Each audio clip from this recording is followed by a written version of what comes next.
வணக்கம் மக்களே, நான் பிக் பாஸ் தாமரை. நான் நிறைய வீடியோ போட்டிருக்கேன். எப்படின்னா ஆதி என்ற அஜித் இந்த மாதிரி திருடிட்டாரு அப்படின்னு நான் நிறைய சொல்லியிருக்கேன். அவர் மீடியாவில் என்ன சொன்னார்னா, நிறைய இடத்துக்கு ஆதின்றது தெரியாதுல்ல. சீரியல் ஆர்டிஸ்ட் சின்ன மருமகள் சீரியல் தான் பண்ணிட்டு இருந்தேன். அதுல க்ளோஸ் ஆனவங்க தான் எனக்கு ஸ்வேதா. அவங்க கணவர்னு ஆதி வந்தான். அதை பத்தி நான் நிறையவே பேசியிருக்கேன். நான் என்னோட நம்பிக்கை துரோகம் பண்ணிட்டான். எனக்கு நகையை அடமான வச்சதை திருப்பிட்டு போயிட்டு அவனே வித்துட்டான் அப்படின்னு நான் கேஸ் கொடுத்துருந்தேன்.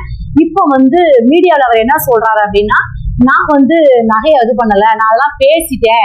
இப்ப பாத்தீங்கன்னா 1,10,000 ரூபாய் காசு மட்டும் கொடுத்துட்றேன், அது நல்லா பழகினதுக்காக 1,10,000 ரூபாய் கொடுத்துட்றேன் அப்படின்னு சொன்னாரு.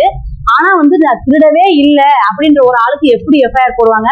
போலீஸ் ஸ்டேஷன்ல விசாரிச்சாங்க. அங்க ஒரு மாதிரி பேசிட்டு வெளியில ஒரு மாதிரி பேசினா. இப்ப எஃப்ஐஆர் காப்பி என் கையில இருக்கு மக்களே.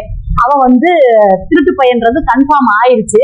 எனக்கு இப்பதான் கொஞ்சம் அது சந்தோஷமா இருக்கு. இன்னொன்று பேரம் பேசுறாரு 1,10,000 தர்றேன், இவ்வளவு தர்றேன். அவர் எனக்கு காசே வேணாம், எவ்வளவு பேர் குடும்பத்தை நீ அழிச்சிருக்க, அதுக்கு தண்டனையை கண்டிப்பா அனுபவிக்கணும்ல.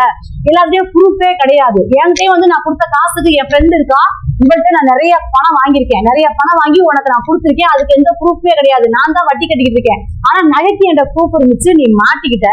இப்போ நீ என்ன பண்ணுவேன்னு தெரியல. கண்டிப்பா காசு வேணாம், ஆனா நீ பண்ண அத்தனை குடும்பத்தை அழிச்சதுக்கு, எங்க குடும்பத்தை நீ நம்பிக்கை துரோகம் பண்ணி அழிச்சது, கண்டிப்பா நீ தண்டனை அனுபவிக்கணும்ல. அதனால மட்டும்தான் மக்களே இந்த வீடியோவை நான் இது பண்றேன்.